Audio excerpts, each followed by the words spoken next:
au contrat chinois. Je suis expert en synthèse. Merci beaucoup. Soyez rassurés que vous avez un très bon élève devant vous. Merci. Honorable Président, honorables membres du bureau, chers élus, nous sommes heureux aujourd'hui de débattre sur cette loi rectificative et la réédition. Honorable Président, je m'attendais à ce que, avec cette loi rectificative, qu'on revienne sur les royalties. On a fait uniquement référence au contrat chinois, mais c'est plein d'opérateurs miniers qui doivent des redevances au gouvernement. Donc, c'est essentiel que les ministres des Finances et les ministres des Budgets refassent un petit travail pour voir tous ces opérateurs miniers qui doivent de l'argent à la République.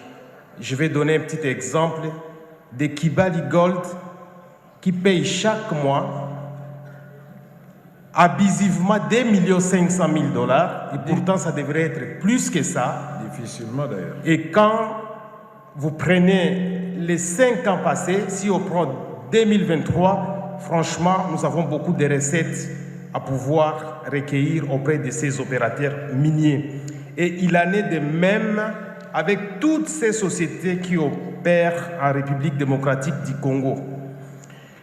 Honorable Président, quand vous voyez les droits de sortie des minéraux, 9,6%, c'est extrêmement faible.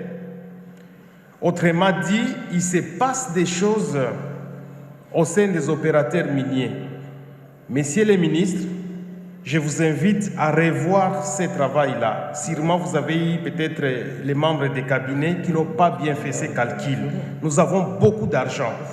Et cela se confirme par des recettes au niveau des mines où on voit que Camille n'a fait qu'entrer une recette de 139 millions de $ seulement pour 2023. Je ne crois pas à ça. Il y a eu un travail que nous avons fait la législature passée avec les sénateurs qui ont minimisé les coûts, mais ils ont pu retrouver 1 milliard de $ dans le secteur minier. Ça veut dire qu'il y a de l'argent qui sont masqués dans le secteur minier et donc il est important, nous avons confiance en vous, de découvrir, de dénicher ces rubriques-là pour que nous puissions faire de l'argent pour le trésor public. Vous avez parlé de l'augmentation de 8% dans la loi rectificative. Merci. Mais quand vous évaluez maintenant les différentes réalisations, vous trouverez que vous vous êtes contredit vous-même à travers cette loi rectificative. Je voudrais dire quoi? Quand vous voyez, je donne l'exemple de l'investissement, notamment l'infrastructure et travaux publics, vous trouverez qu'il n'y a pas eu de réalisation. Presque partout, c'est 0%, à part les bureaux d'études, les études sur terrain ou alors des rémunérations. Ça contredit pour dire que vous avez parlé de 87% de réalisation dans le budget total, dans la réédition budgétaire, mais en fin de compte, vous n'avez pas réussi à prouver cette augmentation de 8% et les experts en économie vont conclure qu'il y a eu détournement en fait de l'argent qui est allé ailleurs. Donc il y a un travail, je sais que les ministres des Finances venaient de commencer avec la fonction et les ministres des Budgets sûrement essayaient de voir dans les membres des cabinets, il y a des travaux qui n'ont pas été bien fait, sûrement. Alors, j'aimerais quand même aussi vous parler de l'importation des droits perçus et de 2754%, les droits à l'importation. Ça, c'est la preuve qui montre que nous avons un... Et il y a l'exploitation des bois, forêts et autres.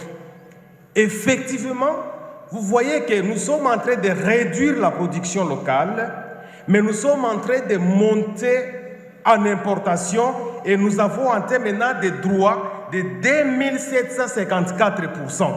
On a un problème sérieux. Et ça, je le dis parce que c'est le sujet de ma thèse. Je travaille sur les problèmes de l'importation où nous avons déjà atteint 98%. Je crois que le ministre honoraire Adrien, honorable Adrien, il est ici. On a travaillé avec lui. C'est extrêmement grave aujourd'hui. L'importation est en train d'aller vers 100%. Si vous allez ici à l'abattoir de Massina, ils sont en train d'abattre moins de 3 vaches par jour. Et pourtant, tout Kinshasa aujourd'hui consomme des valeurs qui tendent à être à plus de 50 vaches par jour.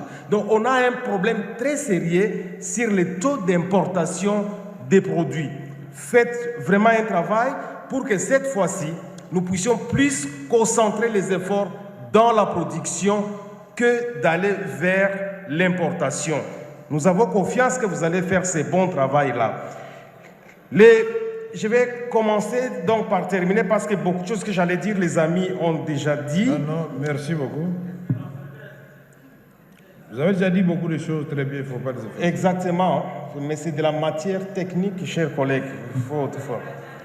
Alors, je vais commencer par terminer par des dépenses au niveau provincial. Nous avons une difficulté sérieuse qui n'exprime pas la corrélation entre les recettes provinciales et les recettes nationales. Les problèmes, honorable président, quand vous voyez notre loi de finances est votée vers le mois de novembre, mais nous avons l'Assemblée provinciale qui ne présente pas ces données, je veux dire les inputs, avant que nous puissions voter la loi de finances. La conséquence, c'est quoi? On se retrouve avec des budgets qui sont doublement payés, réalisés parfois par la province, mais aussi exécutés par le niveau national. La logique serait qu'il y ait la loi des finances au niveau provincial d'abord, qui est envoyée à Kinshasa, et que ces données soient insérées dans la loi des finances. Ça a toujours posé des problèmes et donc ça fait en sorte que nous sommes en train de manquer des milliards de dollars qui sont générés par nos provinces et qui échappent au trésor national.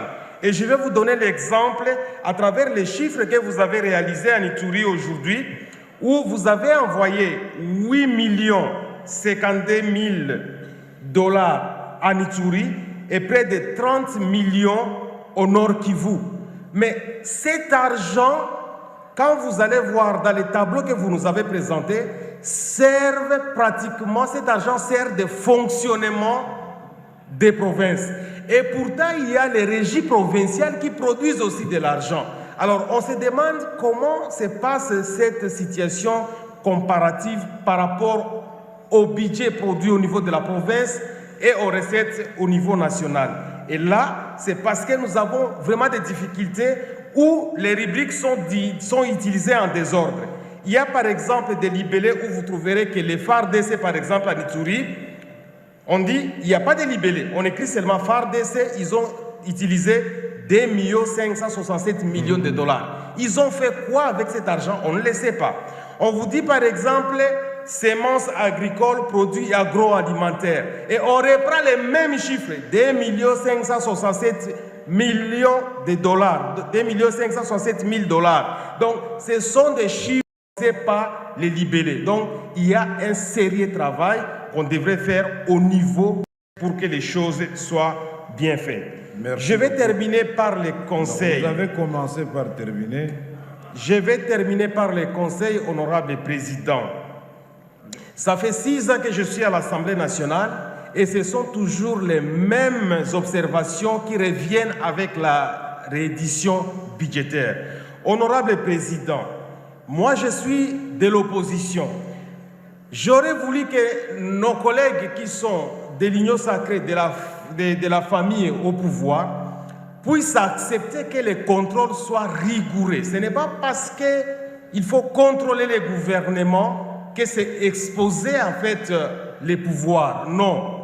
Si la famille au pouvoir veut, il faut qu'on accepte les contrôles durs et sans complaisance. C'est très important parce qu'aujourd'hui la reddition budgétaire montre que nous ne sommes pas en train d'évoluer. Et là, honorable président, nous demandons à ce que vous puissiez nous aider en tant que président de l'Assemblée nationale pour que les moyens de contrôle et les contrôles parlementaires soient exécutés sans faille. J'ai dit, honorable président. Merci, honorable Irachan.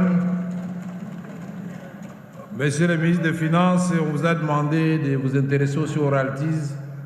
Il sait de quoi il parle. Il y a des opérateurs miniers qui minimisent leurs recettes et finalement ne payent presque rien à l'État congolais.